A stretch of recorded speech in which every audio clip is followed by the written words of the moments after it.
Ada,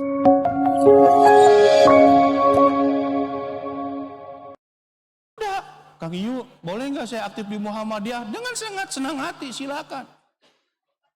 Terus bikin kartu tanda anggota Muhammadiyah KTAM, kasih Kang Ekit. Panggilan kesayangannya tahu itu Kang Ekit. Padahal nama Khairul Bahri Tingkumah itu hubungan antara ngaran jeung nama asli jeung panggilan. Itu. Ada yang biologis teh kumaha keturunan.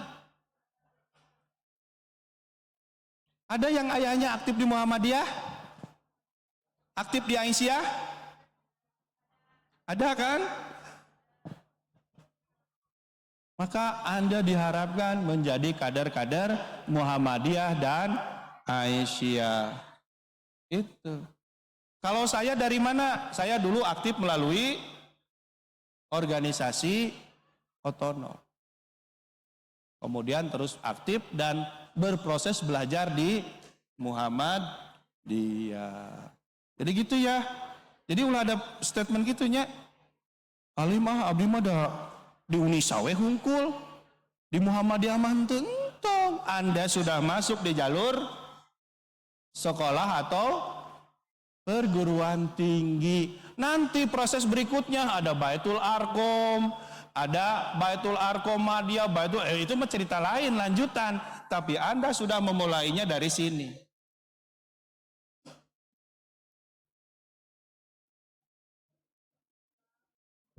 Bangga menjadi Muhammadiyah? Bangga menjadi Muhammadiyah? Bangga menjadi Aisyah? Bangga menjadi Aisyah? Kita bersyukur ada Aisyah sehingga kita berada di dalamnya saat ini. Anda semua adalah orang-orang yang sedang belajar di amal usaha Muhammadiyah Aisyah bernama Unisa. Oh, dapat kudu bayar SPP dan memang gratisan. Kan semua juga harus rereongan kan? Iya. Ngaji ge kudu bayar ya. Ka toilet bayar sabaraha? 2.000 ke toilet oge. Ini sesuatu yang dilakukan secara terprogram. Anda sedang didorong untuk memiliki kompetensi pengetahuan sehingga Anda punya kemampuan untuk bekerja. Hayang gratisan. Ya Allah. Ke toilet oke Anda harus bayar 2.000. Saya hanya ingin membandingkan itu, apalagi ini sesuatu yang luar biasa yang akan mengubah nasib dan harkat hidup Anda secara sosial. Tuh. Oke. Apalagi 7 kapasitas diri yang keempat adalah kepemimpinan internal dan eksternal. Ada yang aktif di IMM, IPM, dan berbagai organisasi, himpunan mahasiswa jurusan. Ada ya, UKM, unit kegiatan mahasiswa. Ya, di Unisa nyebutnya apa? UKM. Apa aja UKM-nya? Seni, terus? Olahraga ada ya? Oke, nah itu. Kepemimpinan internal dan eksternal. Penting nggak kepemimpinan? Penting. Sebagai apa? Bagian dari proses pengalaman. Ya. Pembelajaran. Bicara kepemimpinan. Yang berikutnya, yang kelima apa? Kapasitas diri kader menghadapi globalisasi. Jejaring, networking. Apa itu? Relasi. Kenapa penting? Untuk apa? Menjalin kerjasama. Banyak relasi, terus Ayo, kenapa relasi penting? Hah? Karena kita nggak bisa sendiri. Terus, agar mendapatkan banyak informasi, terus banyak wawasan, terus dengan perkawanan banyak urusan yang susah menjadi mudah.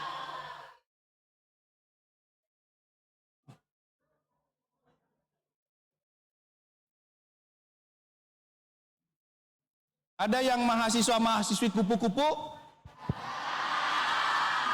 Tahu kupu-kupu? Kuliah pulang.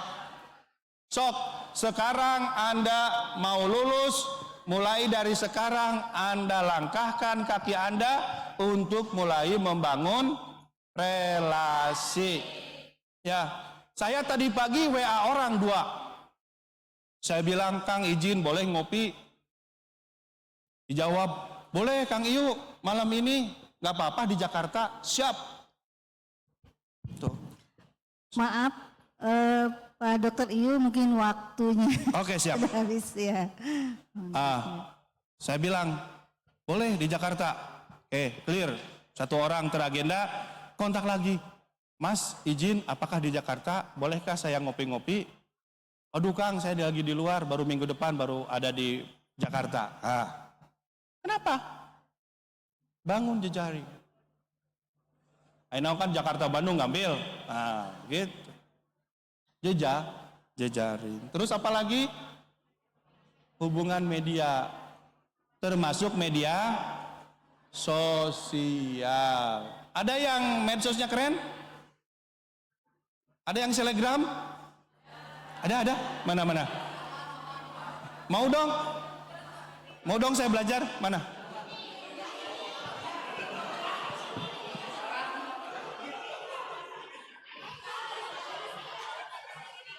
Dan yang terakhir, 7 kapasitas diri itu bernama kewirausahaan. Kata kewirausahaan itu tidak mengandung arti bisnis. Kewirausahaan itu mengandung arti segala sesuatu itu harus memiliki nilai guna dan nilai manfaat. Begitu. Ya, jadi Anda bidan ya, berprofesi sebagai bidan, Anda bermanfaat bagi masyarakatnya, maka Anda dianggap sebagai seorang wirausahawan, wirausahawati sosial. Di lingkungan masyarakat Anda sebagai bidan, dulunya banyak sekali anak-anak yang mohon maaf pas lahiran sakit ataupun meninggal. Ketika Anda datang, Anda bertugas, situasi berubah, maka Anda dianggap sebagai seorang wirausahawati sosial. Begitu. Nah, itu teman-teman sekalian, 7 kapasitas diri yang harus dimiliki oleh para kader dalam menghadapi globalisasi. Apa saja? Akidah, pendidikan, sistem nilai, jejaring, hubungan media, dan kewirausahaan. Saya berharap Anda semua bisa menguatkan itu semua sehingga Anda bisa maksimal menghadapi globalisasi. Kehendak itu mah kenyataan. Tiap hari kita ketemu itu. Dan kita juga sehari-harinya berinteraksi dengan kondisi dan situasi itu. Saya ulang, bangga bermuhammadiyah, bangga beraisyah, bangga bermuhammadiyah, bangga beraisyah. Terima kasih. Nasrun minallah wa fathun qarib wa basyiril mu'minin. Wassalamualaikum warahmatullahi wabarakatuh. Ya, berikan plus dulu pada pemateri pertama kita ya, Dr. Iyu, yang 45 menit berjalan terus ya. Tidak duduk, Masya Allah ya. Sekarang kita menginjak waktu diskusi ya. Ya, Mau berdiri dulu enggak? Tadi udah ya? Ya, masih semangat? Wah, masih, alhamdulillah. Ya, dipersilahkan pada Ananda atau teman-teman. Oh, saya sangat bahagia sekali ya kalau ini teman-teman. Jadi serasa muda lagi. Ya, silakan pada termin pertama ya. Ini hanya satu termin ya. Untuk 3 penanya.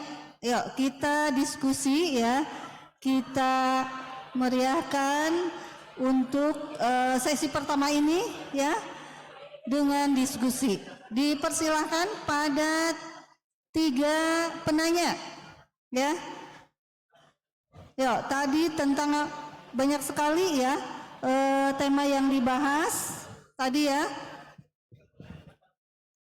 Dipersilahkan, ayo jangan malu-malu. Apakah saya perlu turun ke bawah?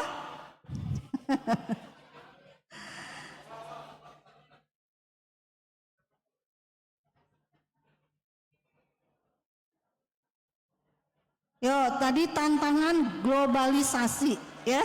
Nah, kita menghadapi berbagai tantangan ya. Nah, ini gimana? Sudah dipersiapkan belum? Nah, dipersilakan mumpung ini ada Dokter Iyu ya. Nah, kita optimalkan persiapan ya pada saat wisuda, nanti sudah wisuda mendapatkan ijazah dan juga SKPI. Ternyata tidak hanya cukup itu ya. Apa sih yang harus dipersiapkan? Ayo, ada penanya? Ini ataupun pengalaman boleh ya. Tidak hanya bertanya saja, boleh sharing pengalaman juga.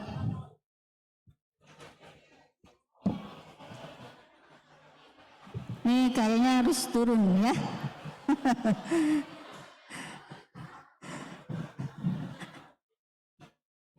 Ya, ini saya harus turun. Mungkin kalau tidak bertanya, bagaimana? Aduh maaf, kesan nih untuk materi yang pertama ini. Coba, Neng. Berdiri.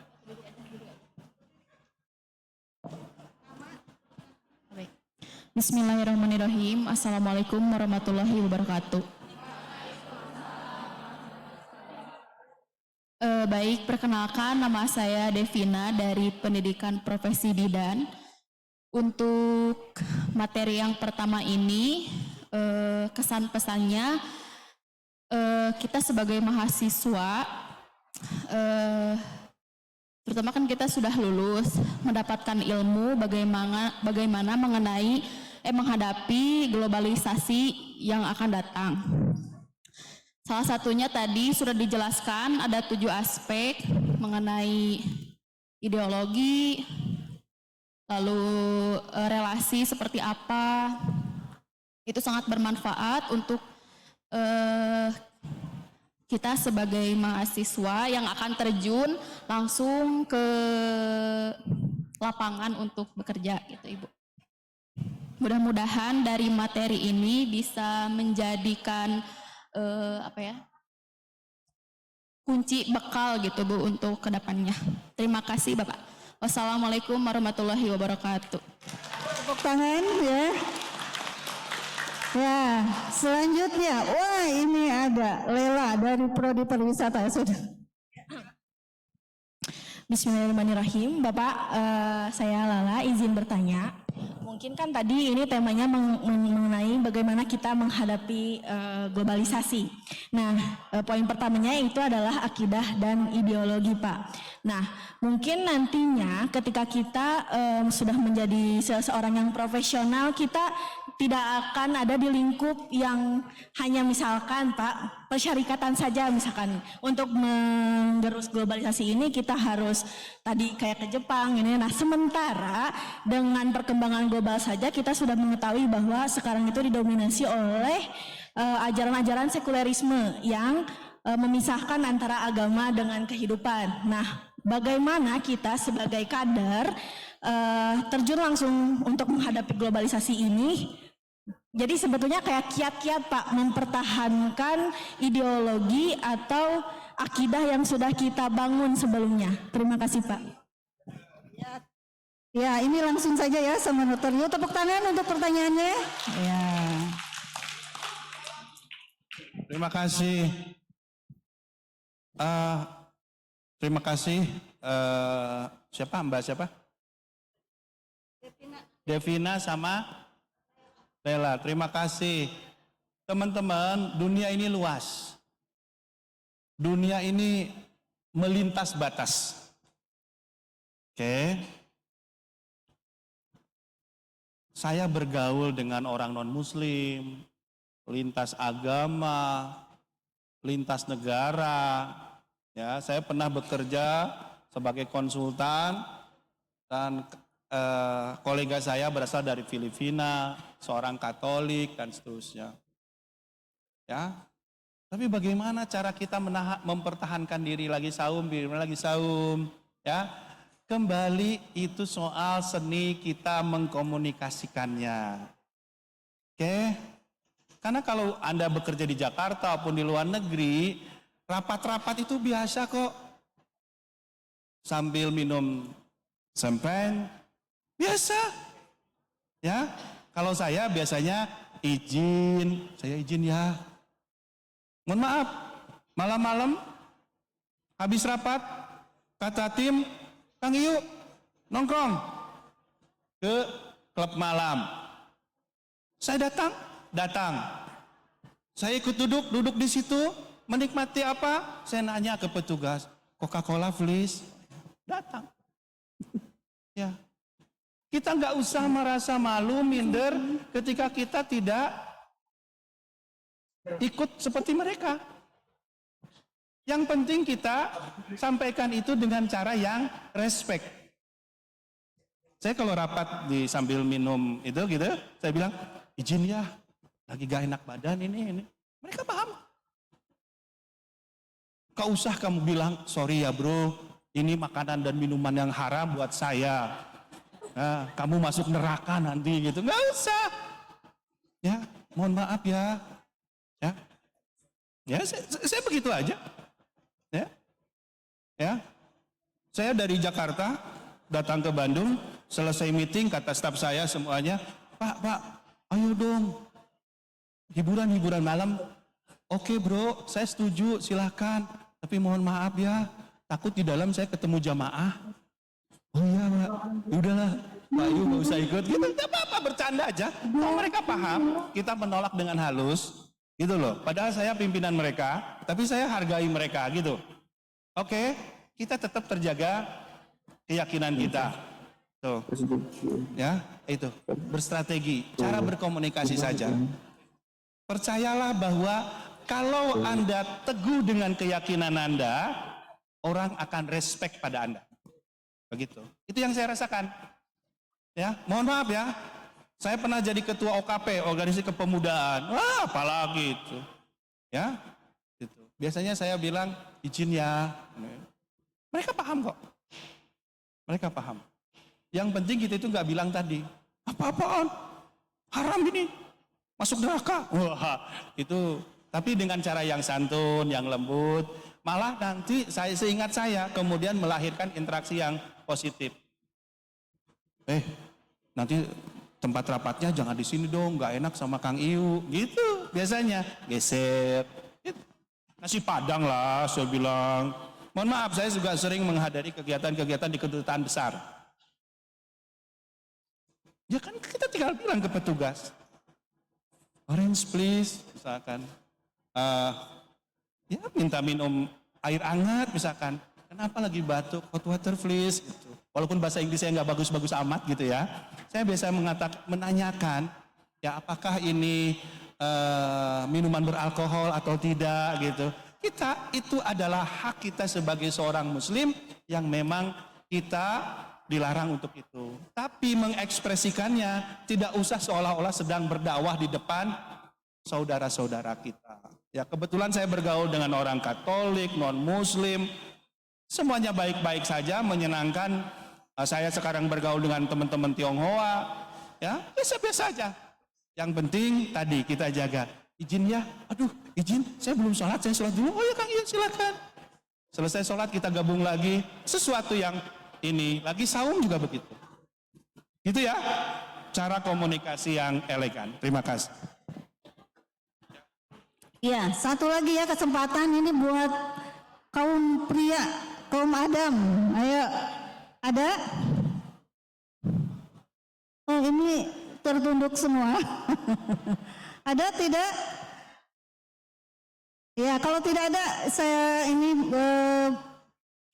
mana? Ada nggak? Oh nggak ada. Tadi siapa ya yang mau bertanya? Oh sudah terjawab. Ya kalau kita sudah cukup mungkin ya untuk acara sesi pertama. Ya, saya selaku pembawa acara aturkan terima kasih atas keikutsertaannya dan keaktifannya pada sesi pertama ini. Dan mari kita ucapkan hamdalah bersama-sama. Alhamdulillahirrahmanirrahim. Dan juga diaturkan jazakallahu khairan katsiran pada Dr. Iyu yang sudah menyampaikan materinya dengan lugas ya. Dan semangat pada kesempatan ini. Ya, saya akhiri dengan doa nasrul minallah wa fathun qarib wa basyiril mu'minin. Assalamualaikum warahmatullahi wabarakatuh. Waalaikumsalam warahmatullahi wabarakatuh. Terima kasih kepada Bapak Dr. Iyu Rusliana selaku pemateri pertama dan juga Ibu Nurrohmah selaku moderator. Sebelum kita menginjak pada materi kedua, mungkin ada penyerahan sertifikat kepada narasumber yang akan diberikan oleh Ibu Nurrohmah kepada Bapak Iyu Rusliana.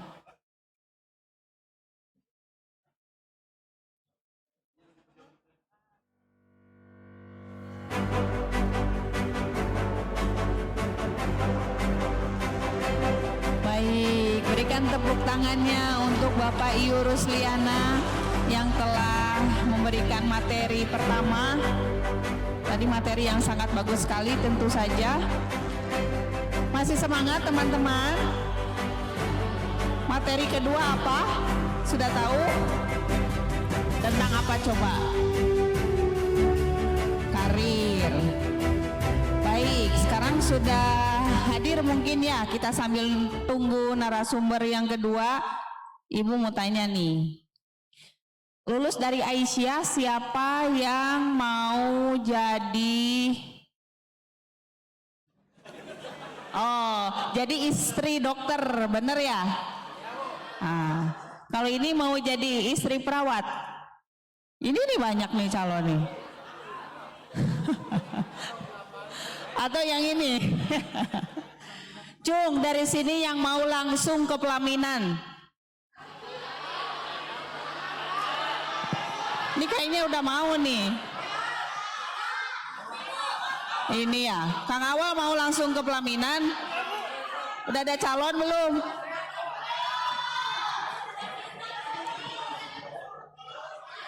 Oke, itu yang belakang tuh, yang belakang. Ini yang dari vokasi, mau lanjut sekolah atau ke pelaminan ini? Lanjut sekolah ya. Baik, sudah ada? Sudah? Baik. Teman-teman, ini materi yang seru ya. Yang kedua, pengembangan karir profesional dalam perspektif Islam. Apa saja nanti bisa ditanyakan, jadi nggak monoton bahwa harus letter luck seperti ini, enggak. Misalnya Bu, bagaimana Bu kita kerja bisa sambil cari jodoh? Enggak, itu nggak apa-apa ditanyain. Ya, oke. Oke, baik. Sudah datang, nanti yang kedua dimoderatori sama Ibu ya.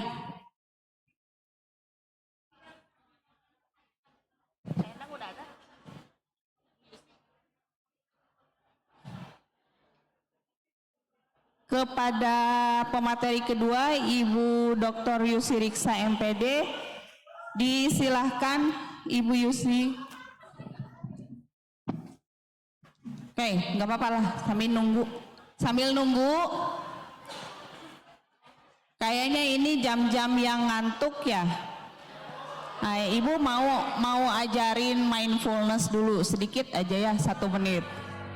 Langsung tidur. Pernah dengar mindfulness? Pernah praktek? Pernah. Kalau yoga pernah? Pernah dengar ini? Kalau dari kesehatan mungkin sudah tahu ini. Teman-teman dari pariwisata dan DKV Perdagin pernah dengar mindfulness? Pernah. Kita coba praktekkan ya, 1 menit aja. 1 menit. 1 menit, coba tarik nafas semua dulu. Jangan disembur ya, pelan-pelan. Pelan-pelan tiup. 1. Yang di masker boleh dibuka kalau mau ya. Tarik nafas lagi. 2. Yang ketiga tutup mata ya. Tapi jangan tidur. Tutup mata. Tarik nafas, tutup mata, buang. Buang. Oke, tutup mata semua. Tutup mata semua. Yang ada gelap dan kosongkan pikiran. Kosong. Jangan mikirin pelaminan dulu, jangan. Oke, kosong dulu, nggak ada suara. Nggak ada pikiran-pikiran mumet, cicilan belum kebayar, tanggungan ke ojol, apalagi ya, ditolak cinta di antara 3 pilihan itu dibuang dulu semua. 1 menit kita coba, 1 menit. 1 menit merem, yang ada adalah kosong dulu, kosong, tenang.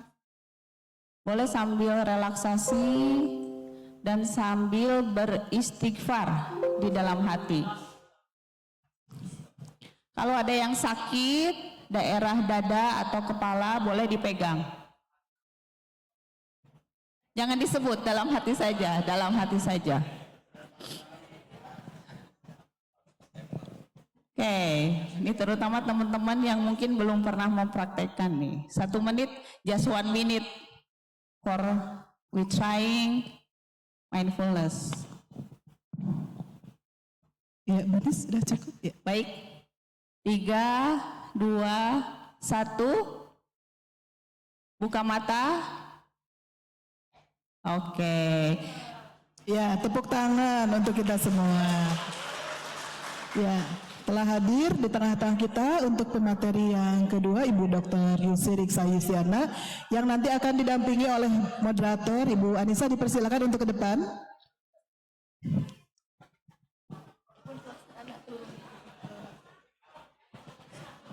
Sudah siap semuanya? Ya, selama materi diharapkan tidak ada yang keluar masuk untuk ke toilet ya, atau izin.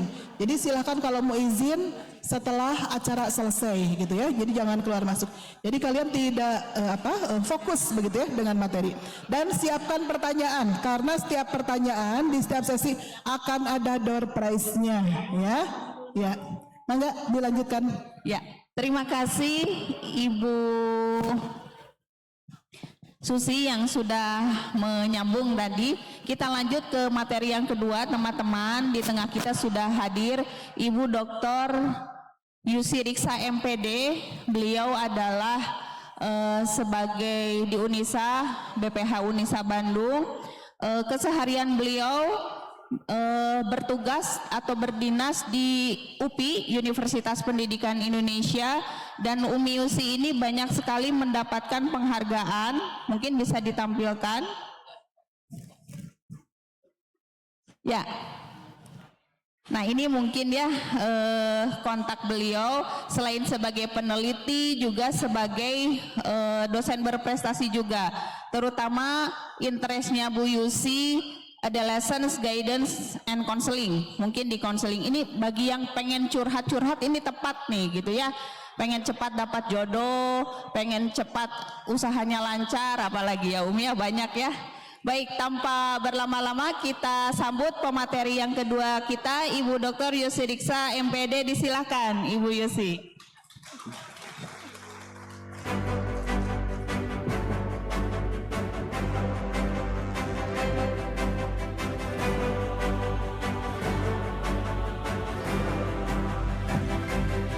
Ya, Assalamualaikum warahmatullahi wabarakatuh. Ya, Bu Anissa izin turun dari panggung. Kalau Ibu Guru itu tidak nyaman kalau posisinya berjauhan. Oke. Iya. Pertama-tama saya ucapkan selamat pada Anda semua sudah sampai di titik ini. Ya, sudah sampai di titik ini. Selamat buat Anda semua. Silakan tepuk tangan buat diri sendiri. Ya. Nah, kenapa saya meminta Anda bertepuk tangan untuk diri sendiri? Karena itu yang tidak sering kita lakukan. Padahal yang pertama kali harus menghargai diri itu adalah kita. Pada saat kita menghargai diri kita, maka menjadi standing, gitu ya, menjadi standing, menjadi profile standing, menjadi juga profile kita yang itu akan membuat orang lain juga memberikan respect pada kita. Baik, saya diminta bicara tentang perspektif apa itu pengembangan karir profesional dalam perspektif Islam. Di sini hadir teman-teman bukan hanya dari kesehatan tapi juga dari perdaging, dari pariwisata ya, karena ini sudah mulai. Baik, kalau kita bicara tentang pengembangan karir profesional maka gitu ya, surat pertama yang kita akan bahas. Surat pertama yang berbicara tentang bahwa kita yang disebut dengan kerja profesional itu berhubungan dengan pekerjaan yang kita lakukan, gitu ya, pekerjaan yang kita lakukan secara bersungguh-sungguh yang menunjukkan kualitas tertentu. Sehingga kerja profesional ini dimaknai pertama kali bahwa kita bekerja keras. Nah, itu dalam Al-Quran itu tertulis pada surat At-Taubah ayat 105. Bener nggak tadi jawabnya? Lagi pretest. Lagi pretest bener nggak? Oh, ada yang benar, ada yang salah, nggak apa-apa. Nanti pas tesnya diingat-ingat ya. Nah, kalimatnya adalah bekerjalah kamu, maka Allah dan Rasulnya serta orang-orang mukmin akan melihat pekerjaanmu.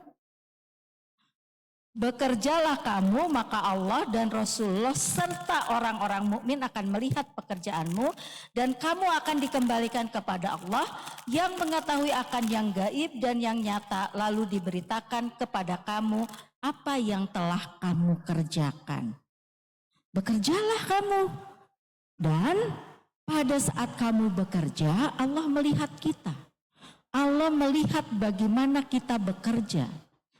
Nah ya, Rasulullah dan orang-orang yang mukmin maksudnya adalah yang dapat menghargai pekerjaan kita. Nah, artinya kita diminta bekerja itu dengan sungguh-sungguh. Tidak ada konteks bekerjanya asal didamel, bukan. Tapi bekerjalah bersungguh-sungguh sesuai dengan kompetensi yang kita miliki. Gitu ya. Bekerja bersungguh-sungguh artinya bekerja sesuai dengan standar operasionalnya. Ya, standar operasionalnya. Nih, teman-teman, tidak ada ya kalau tadi bicara perawat, bidan, lalu juga pariwisata yang sederhana saja. Bisa enggak kita dapat pasien, dapat tamu yang senang pada pekerjaan kita pada saat kita tidak tersenyum? Enggak bisa. Itu salah satu indikator bahwa kita bersungguh-sungguh. Sekarang, ini saya suka bercanda begini ya kalau bicara bersungguh-sungguh. Kalau nih teman-teman perawat, kalau kita nanti tanya kepada yang umum untuk pekerjaan di perawat misalnya, kalau kita sakit, kita akan senang dibantu oleh perawat yang tahu dosis yang harus disuntikan, bagaimana cara menyuntiknya, kan begitu ya? Nah, Anda akan memilih perawat yang dosisnya tepat tapi nyuntiknya sakit, atau dosisnya nggak tepat tapi nyuntiknya nggak sakit, atau dosisnya tepat dan nyuntiknya nggak sakit. Maunya yang ketiga, gitu kan? Nggak akan ada yang mau disuntik oleh perawat yang memang nggak sakit tapi dosisnya kurang, jadi sembuhnya lama atuh, kan gitu ya. Ini contoh kecil ya tentang bersungguh-sungguh. Lalu misalnya di perdagangan Islam, pada saat kita harus, kalau kita bicara perdagangan internasional, kenapa jadi perdagangan Islam? Perdagangan internasional, bahasa yang harus kita kuasai selain Indonesia apa? Inggris. Oke ya, walaupun bahasa Indonesia sudah menjadi bahasa dunia juga, tapi secara umum itu bahasa Inggris. Nah, itu kan menunjukkan bahwa kita memang harus memiliki kemampuan hal tersebut. Bersungguh-sungguh. Ya.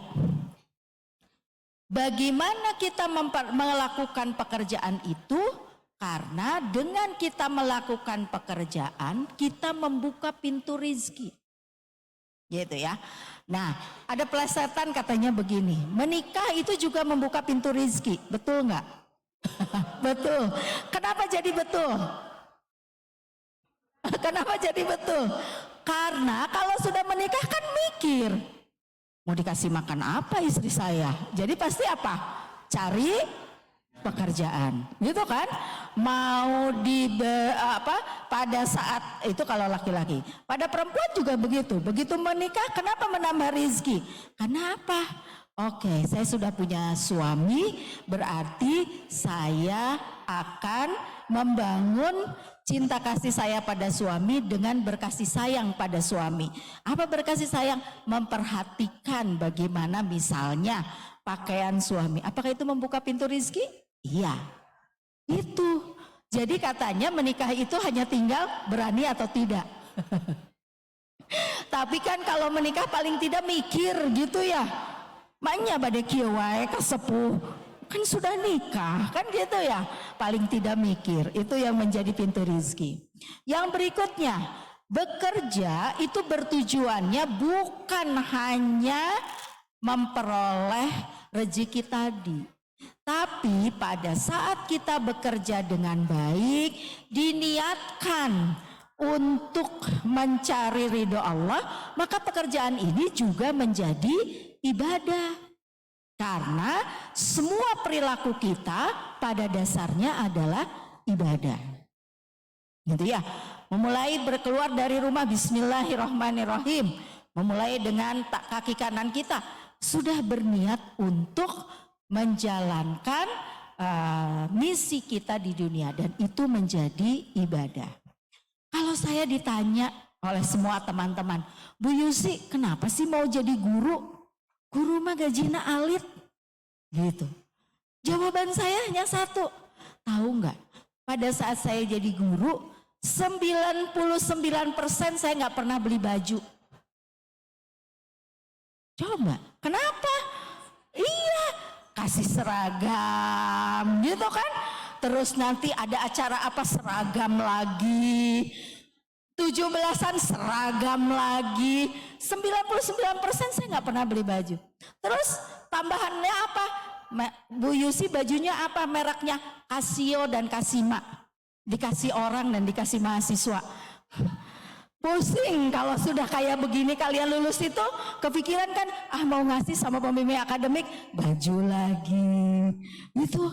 Gitu ya. Alhamdulillah. Jadi 9, ini kalau ditanya Bu Yusi pakai baju ini baju siapa? Pembagian dari Unisa, kan? Seragam lagi, gitu ya. 99% tidak beli pakaian. Hanya saya nggak dikasih tahu hari ini seragamnya nu ieu teh. Jadi teh Susi, jadi benten. Padahal kami di Wartosan nganggo anu pinki, gitu ya. Oke, nggak apa-apa. Tapi ini seragam Unisa juga. Oke, yang ini Dan pada saat kita bekerja tersebut, tadi ibadah itu juga menjadi amalan yang baik. Ya, amalan yang baik. Amalan yang baik pada saat pekerjaan itu dilakukan dengan benar. Tapi pada saat pekerjaan itu tidak dilakukan dengan benar, tidak menjadi amalan yang baik. Contoh misalnya tadi, kalau jadi petugas kesehatan katanya harus senyum. Ada pasien ibu sakit, gitu-gitu wae mengeluh. Hilang deh amalan baiknya. Gitu ya, hilang amalan baiknya. Kenapa? Karena tidak membahagiakan. Padahal katanya hasil penelitian mengatakan 50% seseorang itu menjadi sehat pada saat merasa bahagia. Nah, makanya kalau dulu ada anak sakit itu dipisahkan dari orang tuanya. Kalau sekarang anak sakit lalu orang tuanya harus sama anaknya. Kenapa? Karena anak lebih merasa aman pada saat ada orang tuanya, maka kesembuhannya menjadi lebih cepat. Nah, pada saat bekerja, pekerjaan itu tentu akan menghasilkan produk.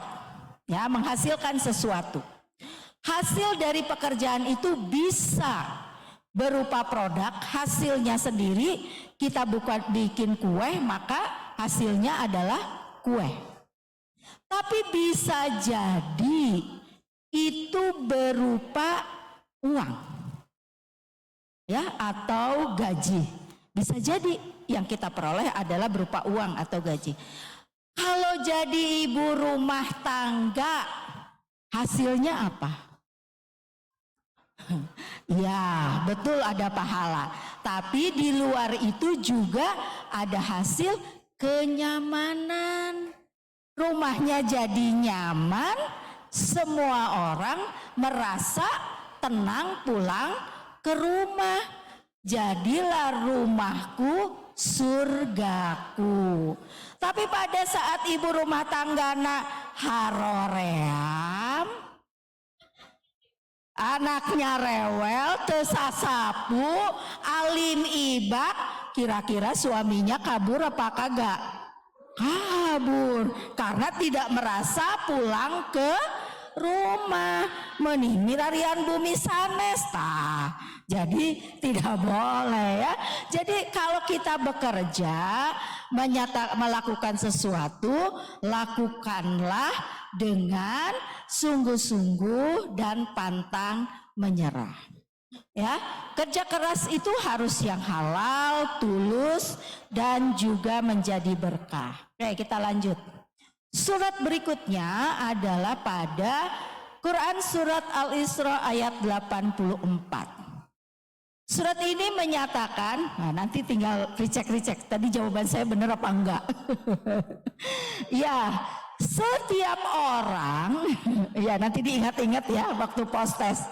Setiap orang berbuat sesuai dengan pembawaannya masing-masing. Maka Tuhanmu lebih mengetahui siapa yang lebih benar.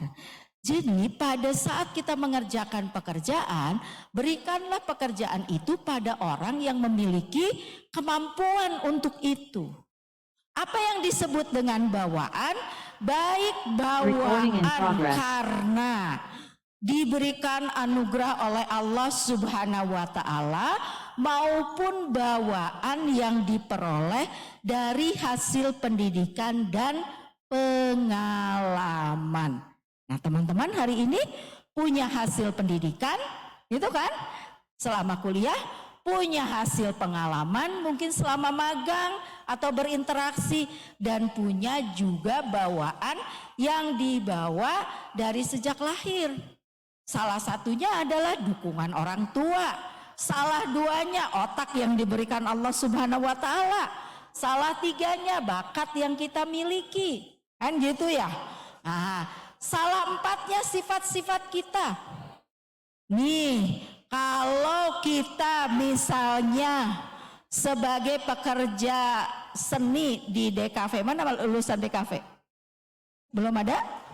Oh, di depan. Hah? Oh, mana berapa orang DKV? Lulusan DKV? Cung? Berapa orang? 1, 2, 3, 4, 5. Oke. Nah, Anda tahu kalau kerja dari DKV salah satunya adalah bekerja di dunia entertain. Itu kan ya? Mungkin ada yang berniat di video.com, mungkin ada yang berniat di SCTV, atau mungkin ada yang juga mau di surat kabar, walaupun sekarang surat kabarnya online gitu kan, atau di produk seni yang lain.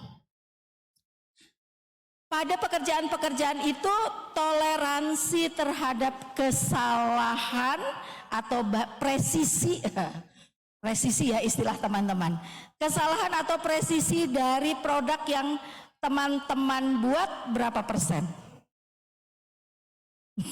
Berapa persen? Toleransi terhadap kesalahan atau presisi dari produk? Nggak boleh ada toleransinya. Nanti yang membuat yang membuat permintaan marah. Gitu ya, maaf misalnya. Hidung Pak Presiden jadi lebih panjang sedikit, nanti dibilang itu juga Pak Jokowi misalnya begitu. Nah, presisinya itu sangat ketat. Artinya apa?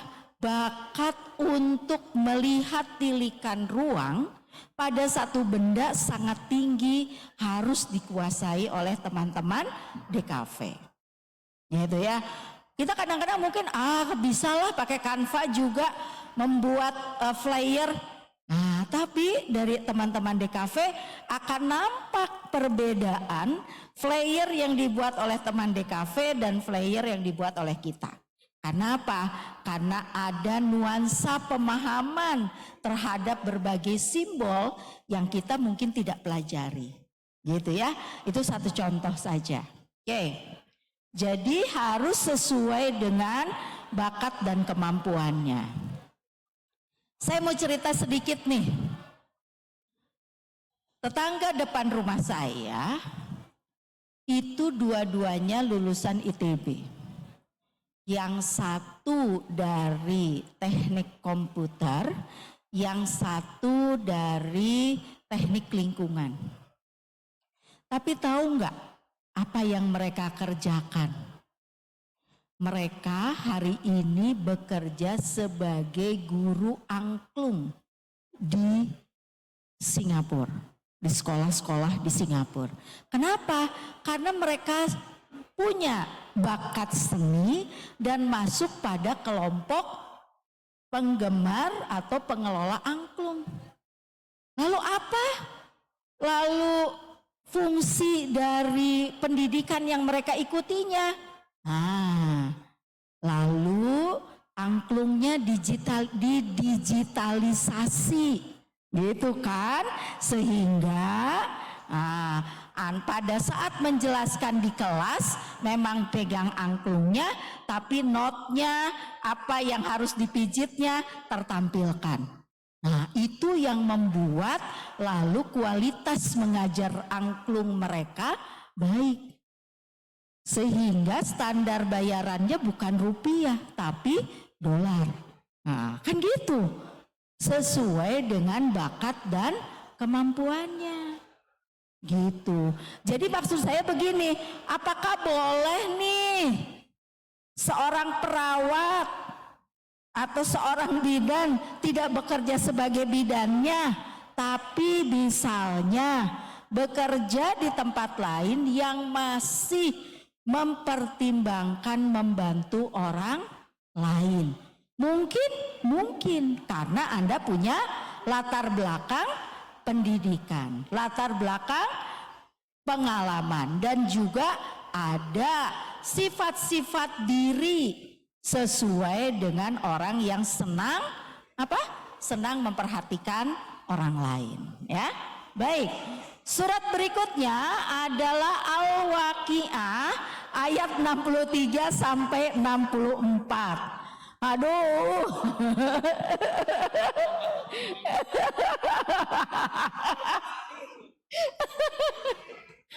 Ya, konsep rejeki itu ada pada Al-Waqiah 63 sampai 64. Jadi rejeki itu kata Allah, akulah yang memberikan benihnya. Sudah Allah berikan sebenarnya stimulasi untuk Anda kembangkan. Cuman kadang-kadang kita tidak ngeh bahwa itu adalah potensi yang dimiliki oleh teman-teman. Ya, saya waktu memilih untuk lanjutan studi, ya, waktu saya memilih lanjutan studi itu saya bingung, saya mau ngambil apa ya? Karena saya anak IPA dan IPA-nya IPA gambar. Kebayangnya oleh saya adalah teknik, itu kan, teknik arsitektur apa. Begitu harus pilih IPS bingung. Apa ya saya pilihnya? Loh, teman-teman saya bilang gini, kamu ambil psikologi. Kenapa harus ngambil psikologi? Kamu emang gak sadar setiap istirahat ada orang yang bilang, Yusi aku mau cerita. Yusi aku mau cerita. Itu kan orang curhat. Baiklah. Itu kan artinya sebenarnya Allah sudah ngasih. Ya, sudah ngasih tuh bibitnya pada kita. Apa bibitnya? Suka mendengarkan cerita orang, tinggal ditumbuhkan menjadi kompetensi. Nah, ditumbuhkan menjadi kompetensi. Apa kompetensinya?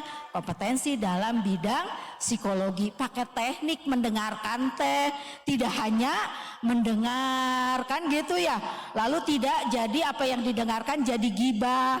Bukan. Ada etikanya. Nah, itu yang disebut kami bantu juga menumbuhkan. Tapi kita tuh kadang-kadang tidak percaya bahwa Allah yang menumbuhkan.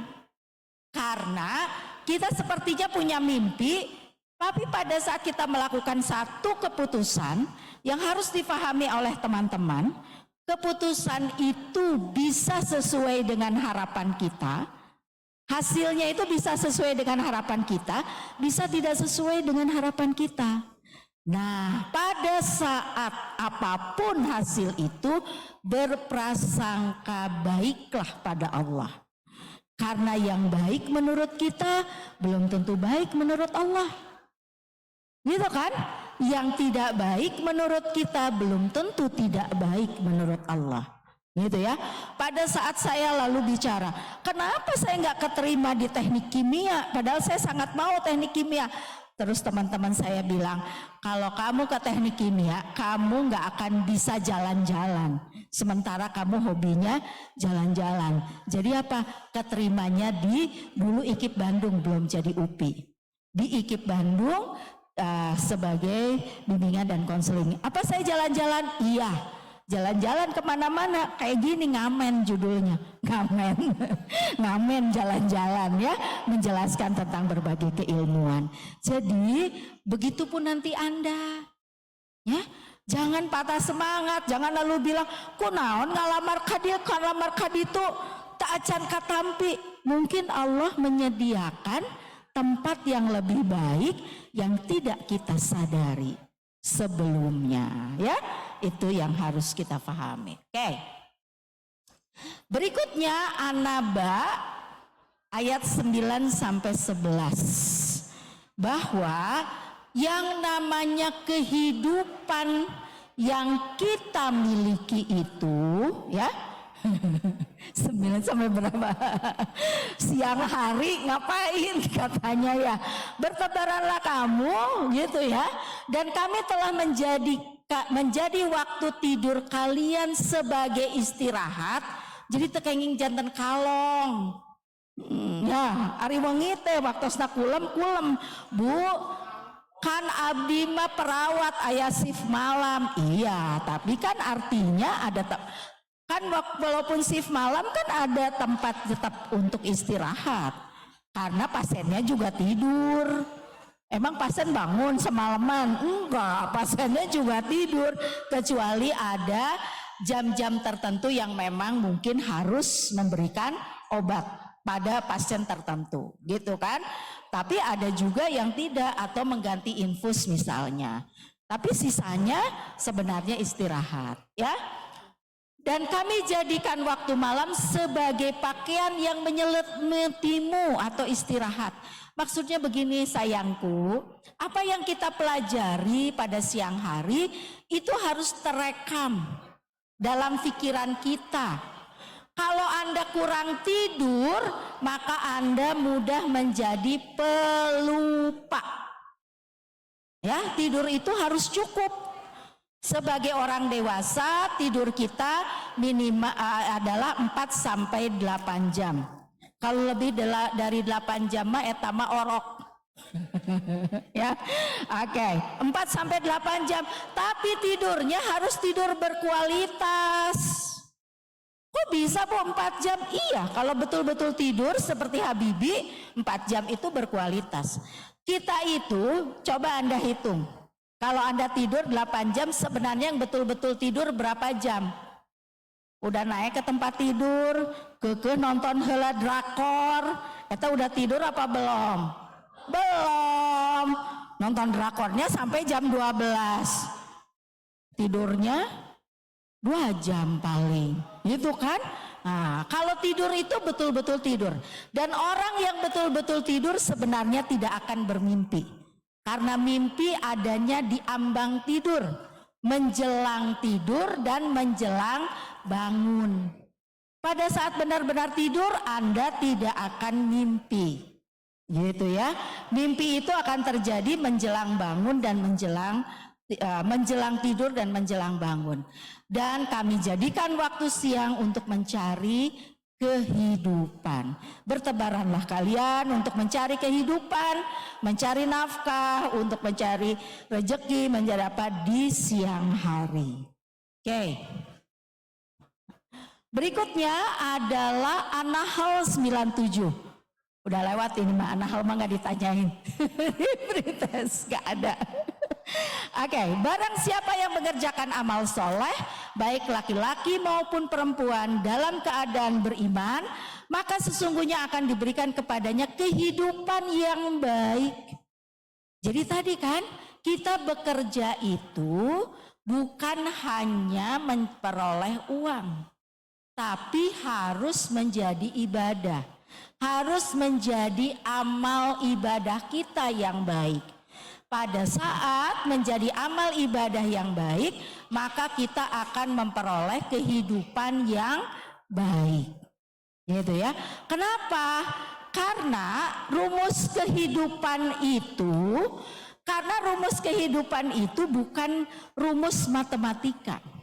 Nanti teman-teman akan fahami. Kalau hanya menghitung jumlah gaji, mungkin tidak cukup untuk kehidupan kita.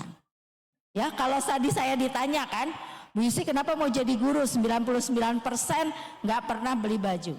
Sisanya yang lain, biasanya suami saya, anak-anak itu bilang, kayaknya nggak pernah ya lewat di rumah itu nggak ada kue. Nggak ada apa, ada aja. Yang kirim apa, yang ngasih apa gitu ya. Jadi sehingga kalau hitungannya matematika, uang katakanlah misalnya 2 juta itu mungkin gak cukup sampai akhir bulan. Tapi kok bisa hidup dan cukup? Karena rezekinya datang dari berbagai cara yang lain. Apa rezeki itu? Apa kehidupan itu? Teman yang baik itu juga bagian dari rezeki kita. Ya, oke. Berikutnya Quran Surat Toha 124. Nah, pada saat kita bekerja, perhatikanlah semua petunjuk-petunjuk Allah. Apa petunjuk Allah? Yang pertama, jujur. Ya, kalau kita bekerja, ikuti sesuai petunjuk Allah. Ya, jujur. Maka katanya, pada saat kita tidak jujur, maka kehidupan kita akan jadi sempit. Ya, kita akan jadi sempit. Kami akan mengumpulkan pada hari kiamat dalam keadaan buta. Ya, hari ini orang mentereng, nah, paling kemarin ya, paling populer dan viral, ya, Abdul Muiz dan siapa istrinya, Sandra Dewi. Gak kira-kira ya, 124 miliar. Ternyata kebuka semuanya. Pesawat jetnya yang katanya diviralkan sebagai hadiah ulang tahun anaknya ternyata cuma pinjaman. Tas Hermesnya ternyata palsu gitu ya. Karena apa? Karena cuma ingin dilihat dunia. Hari ini lalu semua diambil kejaksaan. Karena apa? Jadi sempit. Kenapa? Tidak jujur, korupsi. Nah, ya kan? Nggak boleh, kata Allah, pada saat kamu bekerja, ikuti semua aturan. Maka kehidupanmu akan menjadi lapang. Tapi pada saat kamu tidak mengikuti aturan, kehidupanmu jadi sempit. Atau dalam bahasa Al-Quran disebutkan kamu seperti orang buta. Ya, kamu menjadi seorang buta. Di ayat 125-nya, nggak bisa ya? Nggak mau. Berikutnya boleh dibantu saya? Ya, ya. Nah, pada saat dikumpulkan mereka tanya, kenapa saya jadi buta? Padahal di dunia saya tidak buta. Karena Anda membutakan diri. Apa tadi membutakan itu? Maksudnya tidak mengindahkan. Ya kan? Udah tahu aturannya. Contoh kecil. Naik pesawat, udah tahu aturannya di situ tidak boleh membawa bla bla bla bla bla. Tapi Anda membutakan diri, teka tinggalilah aturan etamah lebetkeun we. Anda sedang menyempitkan diri. Kenapa? Begitu naik pesawat ternyata mengalami turbulensi dan itu menjadi bermasalah. Ya. Nah, ini Pak yang paling sering terjadi. HP. Karena sekarang kan semua orang pegang HP-nya, pegang gadgetnya. Begitu naik pesawat diingatkan untuk gadgetnya dimatikan. Nah, tapi karena masih merasa ini, wah HP saya terus. Nah, dan banyak kejadian. Pada saat mendarat dibilang nanti dibukanya pada saat sudah di ruangan, sudah dibuka pada saat mendarat. Tiba-tiba pesawatnya jadi keluar dari jalur. Kenapa? Karena sistem navigasinya terganggu. Perasaan cuman dia, gitu kan? Jadi menyempitkan, bukan hanya sempit dirinya, tapi juga menjadi sempit orang lain. Ya. Begitu, jadi patuhi aturannya. Sekarang di mana-mana diminta untuk melakukan fakta integritas, tidak boleh. Nah ya, Anda bilang saya mau dapat cepat, udah aja bayar. Nanti artinya apa? Anda mengambil hak orang lain. Orang lain terus ngantri, tiba-tiba Anda karena nyogok, nyelip. Perasaan kita, wah, kan saya mah tuh boga duit bisa duluan, tapi Anda mengambil hak orang lain. Pada saat kita mengambil hak orang lain, maka akan ada kondisi-kondisi yang mungkin memang tidak terjadi di dunia, tapi mungkin akan terjadi di akhirat. Kenapa? Karena kehidupan kita tidak berhenti pada saat hanya di dunia. Itu ya teman-teman. Oke. Toha 126, demikian telah datang kepadamu ayat-ayat kami dan kamu mengabaikannya, maka kamu juga akan kami abaikan, katanya gitu. Mau diabaikan Allah? Enggak mau ya. Jadi jangan mengabaikan. Jadi patuhi semua SOP pekerjaan, ikuti semua aturan Allah Subhanahu wa taala, maka insya Allah kita akan dibukakan banyak pintu rezeki dan Allah tidak akan mengabaikan kita. Itu ya, itu seperti itu. Oke. Ya, selesai deh. Mangga kalau ada tanya jawab teh.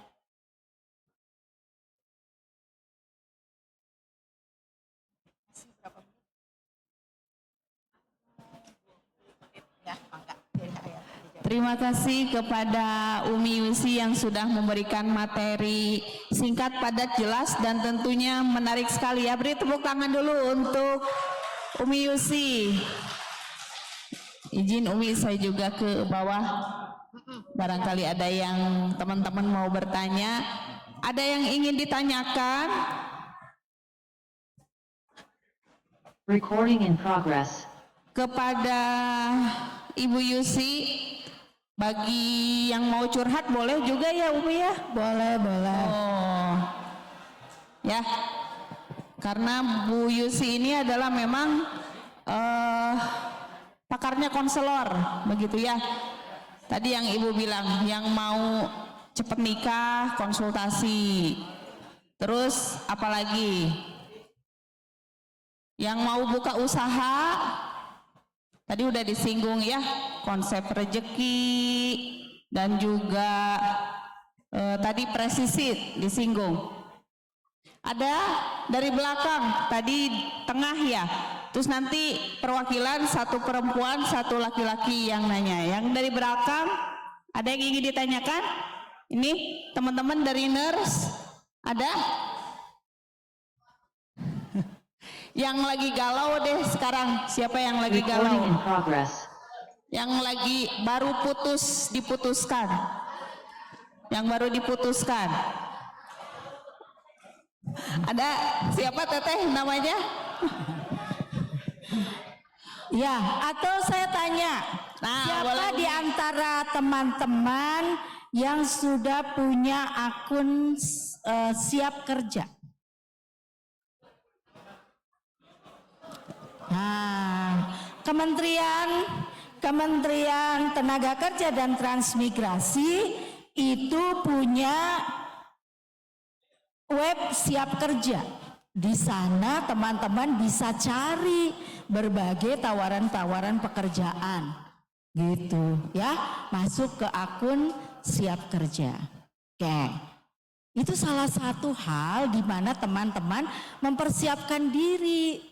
Jadi gini, maaf ya, walaupun tadi sudah dikatakan rezekinya sudah diatur dan sebagainya, tapi gak bisa teman-teman diam di kamar, ya Allah ya Robi berikan aku pekerjaan, jetruk aja nanti ada tiba-tiba dari atap rumah, ini pekerjaan buatmu, kagak ada. Teman-teman harus tadi berusaha, usahanya apa?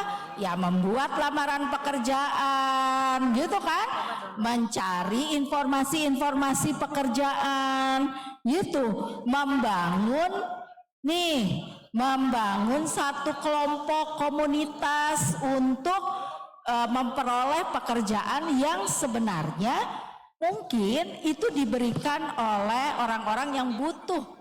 Contoh, teman-teman dari perawat bisa bikin kelompok. Untuk apa? Melayani home care. Hari ini banyak sekali orang yang butuh bantuan untuk dilayani home care. Ya, teman-teman dari DKV bisa bikin kelompok karena banyak sekali sekarang pekerjaan-pekerjaan freelance untuk satu produk-produk tertentu yang ingin. Nah, di mana memasarkan dirinya? Siapa yang sudah punya akun LinkedIn? LinkedIn. 1, 2, 3, oke, 4, 5. Di sana kalian jual diri. Ibu meniki itu jual diri. Iya, maksudnya jual diri itu jual kompetensi kalian.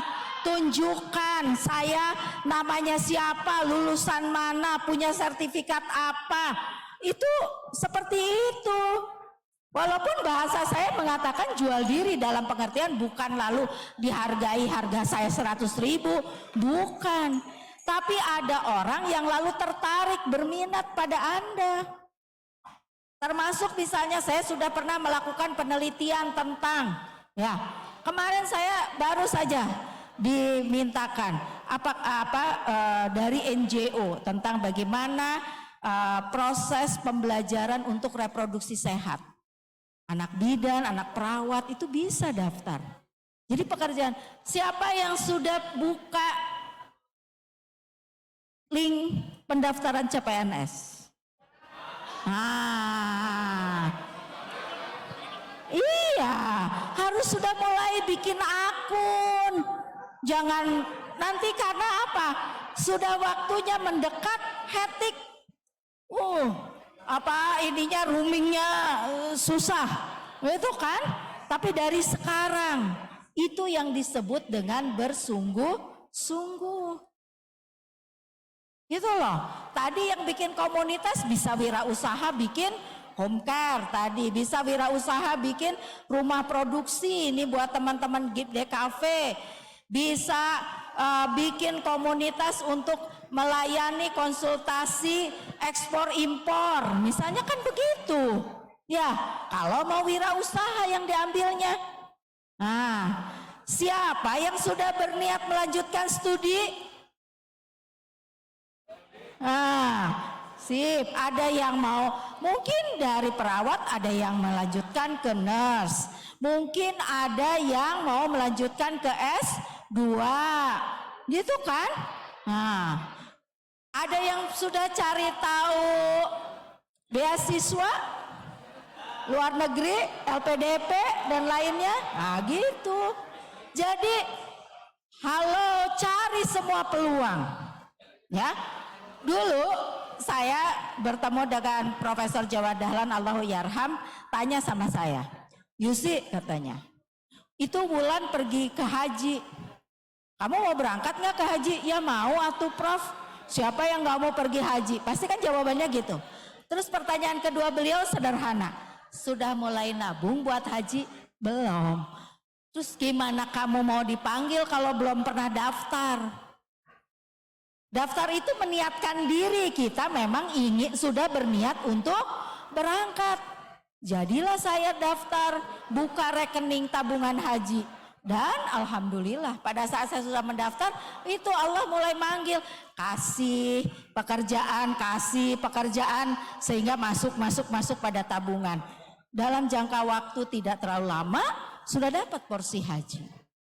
Tapi mau engkewe ngantosan dipanggil na Allah, ya nggak akan dipanggil kalau nggak pernah nongol, bener nggak? Iya, harus ada ikhtiarnya tadi, bersungguh-sungguh, gitu. Ya Bu, saya kembalikan. Ya. Anda. Bagus sekali dari Umi Yusi. Ada yang ditanyakan? Oke, baik Ibu, ada 2 orang. Mungkin yang laki-laki dulu. Ya, mangga. Bismillahirrahmanirrahim. Assalamualaikum warahmatullahi wabarakatuh. Waalaikumsalam. Ya, perkenalkan Ibu, mohon izin, saya Muhammad Rizal dari mahasiswa dari program Profesiners. Untuk kesan pada materi yang kedua ini, Bu, terima kasih atas ilmu yang sudah diberikan. Salah satunya pelajaran yang khususnya saya pribadi dapat itu, seiring berjalannya waktu dan bertambahnya usia, kita harus bisa mendidik dan melatih diri dalam memahami eksistensi dalam bekerja dengan dalam perspektif Islam, dengan berbagai macam dalil ayat-ayat yang telah diberikan tadi saat materi. Dan pertanyaan yang saya ingin tanyakan ialah, saya yakin beberapa mahasiswa di ruangan ini memiliki kompetensi yang amat sangat banyak, tidak terlepas dari pendidikan profesi yang sedang digelutinya saat ini. Mungkin di rumahnya masing-masing ada yang menjadi guru di masjid, ada yang menjadi pengusaha, ya, berjualan ini itu dan lain sebagainya. Memandang ayat Al-Quran Al-Isra ayat 84 tadi, bahwasanya bekerja itu harus sesuai dengan bakat dan kemampuan yang dimiliki. Maka ketika Tuhan memberikan kita kemampuan yang cukup, tidak satu lah maksudnya, tidak yang cukup banyak, maka kemampuan mana yang harus kita prioritaskan untuk menjalani kehidupan ini, Bu? Terima kasih. Assalamualaikum warahmatullahi wabarakatuh. Waalaikumsalam warahmatullahi wabarakatuh.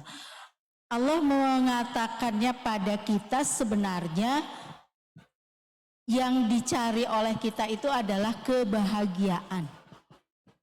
Jadi kalau ditanya apa yang akan jadi prioritas, pekerjaan mana yang paling membuat kita nyaman? Pekerjaan mana yang membuat kita merasa happy melakukannya? Kan gitu ya. Tadi kan misalnya saya ditanya, kenapa maunya tetap jadi guru? Padahal misalnya saya sempat ditawari untuk ikut nyaleg lah, sempat ditawari untuk masuk ke konsorsium, sempat ditawari apa. Kenapa? Karena saya senang ngobrol sama orang. Saya senang berbagi dengan orang. Saya senang mendengarkan orang. Dan itu lalu membuat saya bertahan. Itulah yang disebut dengan passion. Gitu ya. Jadi kan ada istilah passion. Passion itu sebenarnya adalah kemampuan yang kita miliki yang ditambahi dengan minat kita di sana. Sehingga pada saat kita mengerjakannya kita enjoy, nggak peduli mungkin waktunya panjang, tidak peduli punten, mungkin salary-nya tidak besar, tapi kitanya happy ngerjakannya. Dan pada saat kita happy mengerjakannya kan yang keluar alhamdulillah, subhanallah, kan gitu ya. Tapi misalnya pekerjaannya cukup sulit, lalu kita juga nggak happy ngerjainnya, sambil ngerjainnya nggak guru tuh kan, tika sebelum sial naon gitu kan, malah akhirnya hasil produksinya menjadi tidak baik gitu. Jadi mana yang mau diprioritaskan? Ya prioritaskanlah hal yang membuat kita nyaman melakukan itu, gitu. Ya. Misalnya contoh lain. Kalau saya tanya Kang Purwacaraka itu adalah arsitektur. Saya tanya Kang, terus kenapa lebih suka pilih jadi pemusik daripada arsitekturnya? Kan saya mengarsiteki musik saya. Dari arsitektur saya jadi tahu warna musik juga harus berwarna.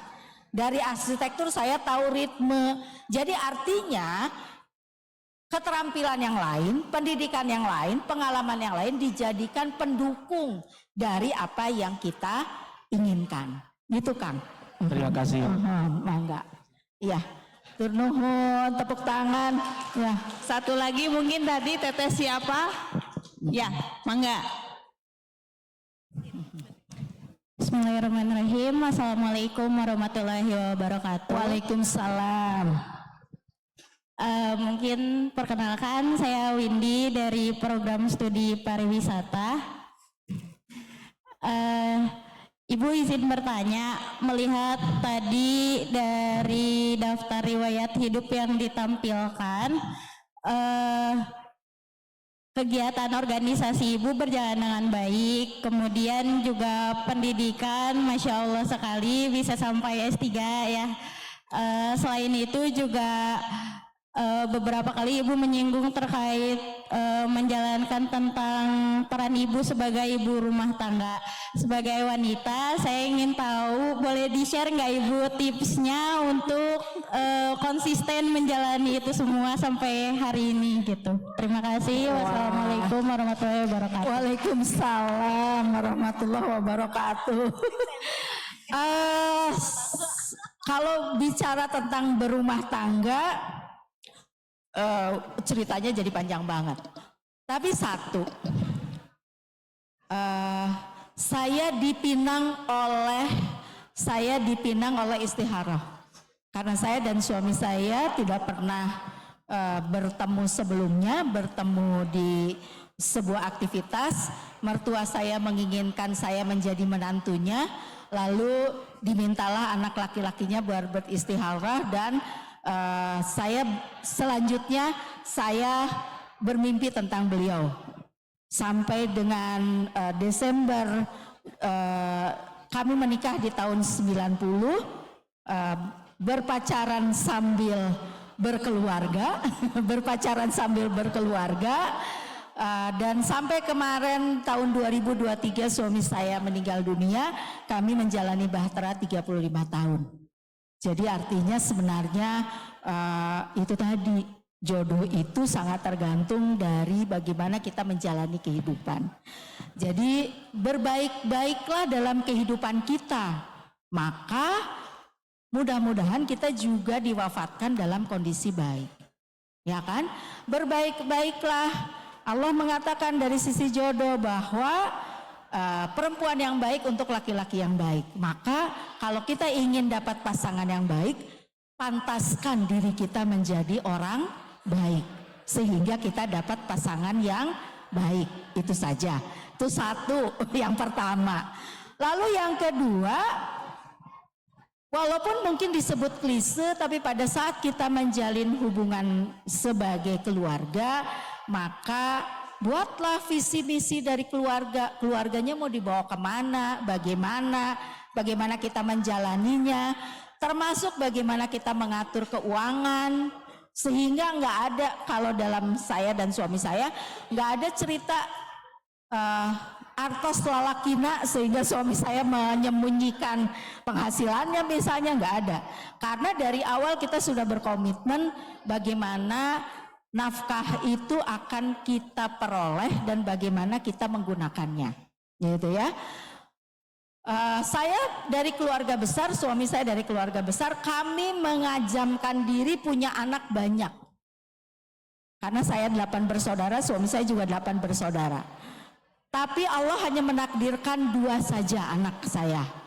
Dua-duanya laki-laki dan sudah berkeluarga. Saya sekarang nenek pangkat 3. Cucu saya sudah 3. Gitu ya. Nah, tadi saya bilang berkeluarga itu tergantung tergantung keberanian. Anak saya itu yang mulai menikah lebih awal adalah yang kedua.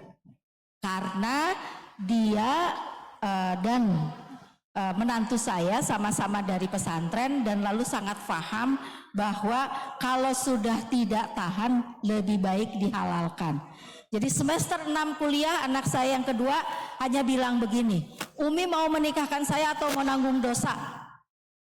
Ngapain nanggung dosa, bobogohannya? Kawin kedua menikahkan. Jadi cucu saya lalu anak saya yang pertama menikah setelah lulus S2. Jadi makanya saya udah nenek pangkat 3. Intinya saya adalah kalau saya dalam pekerjaan saya harus bertanggung jawab atas pekerjaan saya.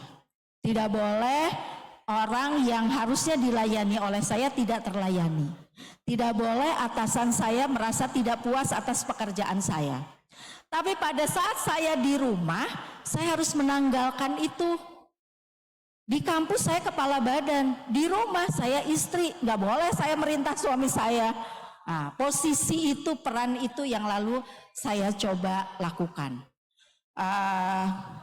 Mei 2023 suami saya kena kanker stadium 4 di kelenjar getah bening.